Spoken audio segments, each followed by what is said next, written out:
Welcome back, 5th grade scholars. Okay, let's dive right into this explainer and discover exactly how human history was forever changed by something we now literally take entirely for granted, the age of machines. We're going to look at how our ancestors went from, chipping rocks in the dirt all the way up to creating the massive metal, steam-breathing giants that built our modern world. Consider this your official syllabus for today's journey. We'll be moving chronologically through, discovering stronger metal tools, the steam engine turning point, how the Industrial Revolution begins, how mass production changes society, energy for feeding those giant machines, and finally, our alternative energy future. Chapter 1. Discovering Stronger Metal Tools. Before we can even talk about machines, we have to talk about materials. I want you to just close your eyes for a second. Imagine living in the Stone Age, your only tools for hunting animals or fishing or farming, just sharp wooden sticks and crude rocks. Progress was incredibly slow. It actually took thousands of years of human effort just to figure out how to make better shapes out of those stones. But about 8,000 years ago in Asia, humans likely stumbled upon lumps of a pink shiny material totally by accident. This was copper, the very first metal discovered by humans, and because it could be easily beaten into shapes, it made far better tools than stone. Over thousands of years, this evolved into discovering bronze and eventually iron. Iron gave us really tough axes, plows, and sickles. And with iron plows, farming became so much easier that humans could finally settle down in one place, live comfortably, and, most importantly, they finally had the free time to just sit back and think of new ideas. And this brilliantly illustrates how those ideas took off. But before we move on, time for a crucial vocabulary checkpoint. You heard me mention bronze just a second ago. Well, bronze is an alloy. That simply means it's a mixture of two metals. Early humans figured out that if they took copper and mixed it with tin, they created a brand new, much harder material. This was absolutely incredibly useful for making stronger tools and weapons than pure copper ever could on its own. Chapter 2. The steam engine turning point. So humans now have these fantastic, strong iron tools. But there's a catch. Moving heavy iron, plowing hard earth, and transporting goods still relied entirely on the muscles of humans or animals, like oxen and horses. To truly progress, we needed a powerful force to make those heavy tools move on their own. There's a famous old saying, necessity is the mother of invention. This basically means that when humans desperately need to solve a problem, they invent a way to do it. Back in England, the coal mines were an absolute disaster. They were constantly flooding, just filling up with rainwater. And as long as the water was in there, no coal could be mined. So they desperately needed a massive, incredibly powerful pump to get that water out quickly. That sheer necessity brings us to this specific year, a massive turning point in human history, 1769. Now, people already knew steam had power, but nobody really knew how to harness it properly. But in 1769, a Scottish engineer named James Watt successfully invented a steam engine that could actually control the power of steam to run that giant water pump. Just like that, the age of muscle power was ending and the age of machine power had begun. Chapter 3. The Industrial Revolution begins. Now, James Watt's brilliant steam engine didn't just stay hidden away in those flooded coal mines. No way. It sparked a wildfire of invention. Soon, a British engineer named George Stephenson used it to invent the railway engine.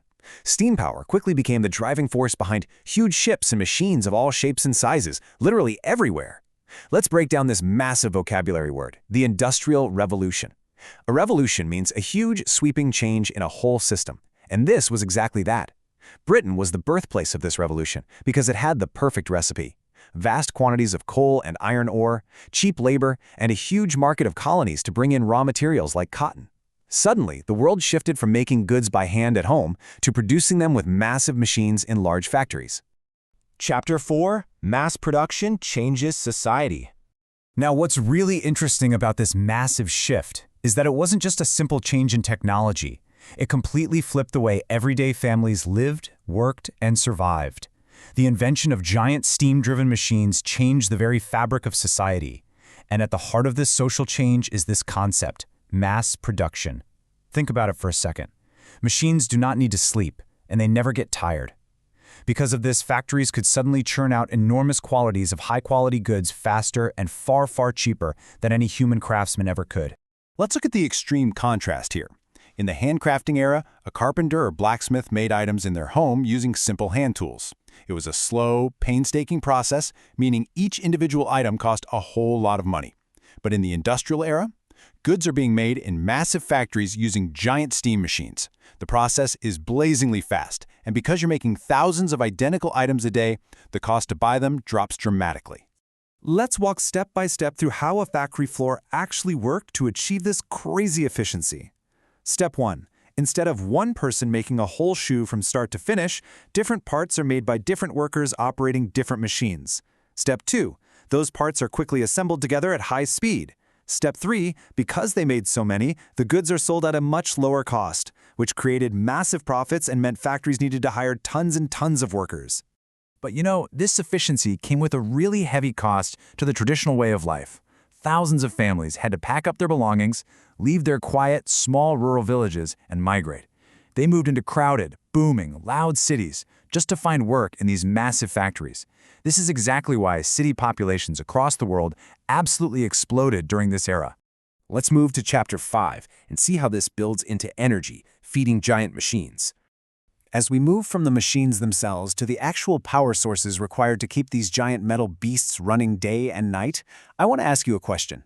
What is the food for a giant machine? Think about your own body. When you need energy to run around on the playground, you eat a sandwich, right? Well, a steam engine or a giant factory loom can't exactly eat a sandwich. A machine requires its own special type of food, which we call fuel or energy, to do its heavy lifting. So, here is the primary menu for these machines. First up, coal, which is actually made from dead trees and plants buried millions of years ago. It was the very first major fuel to boil water and make steam. Next is petroleum, a liquid fuel discovered deep underground in America back in 1857. And when you refine that petroleum, you get diesel and petrol, which gave humans the incredible power to run cars, railway trucks, and eventually, believe it or not, to fly airplanes right through the sky. But the most magical food for machines is undoubtedly electricity. You've probably heard the exciting story of American scientist Benjamin Franklin. To prove that lightning was just a massive buildup of static electricity, he literally flew a kite with a metal key attached during a thunderstorm and received a mild shock. This absolutely daring experiment proved electricity's power, eventually leading Italian scientist Alessandro Volta to invent the very first battery cell in the year 1800. And that paved the way for the massive generators that power our homes today. And that brings us to Chapter 6, our alternative energy future. Now, students, I have to issue a bit of a warning here. Since humans started this machine age, we have used up a massive part of nature's underground oil and coal reserves in just 150 years. Plus, burning these fuels causes terrible pollution in our air. We desperately need new solutions, so it's a serious question we all have to think about. What happens when our limited fossil fuels finally run out? Remember, coal and petroleum are non-renewable. It takes millions and millions of years for the Earth to make more of them. Once we dig them all up and burn them, they are gone forever. But human invention never stops. Scientists are now focusing heavily on pollution-free, renewable alternatives that will never run out. We have hydroelectricity, which uses the raw force of running river water to turn massive turbines. We have solar energy, capturing power straight from the sun's rays. Wind energy is huge right now. Countries like the Netherlands are famous for their windmills, and India has vast wind farms in coastal areas. And there's biogas, an amazing process where many Indian villages actually use cow dung to generate clean fuel for cooking and lighting. How cool is that? So the crucial point is this. We are living in a world entirely built by the age of machines. Take a quick look around your own house today. Count how many things, your fridge, your TV, your lights, would instantly stop working without electricity. The Industrial Revolution started with a simple steam engine. But the future? The future is wide open. What new, clean energy source will you invent to power our world when you grow up? Class dismissed, and keep inventing.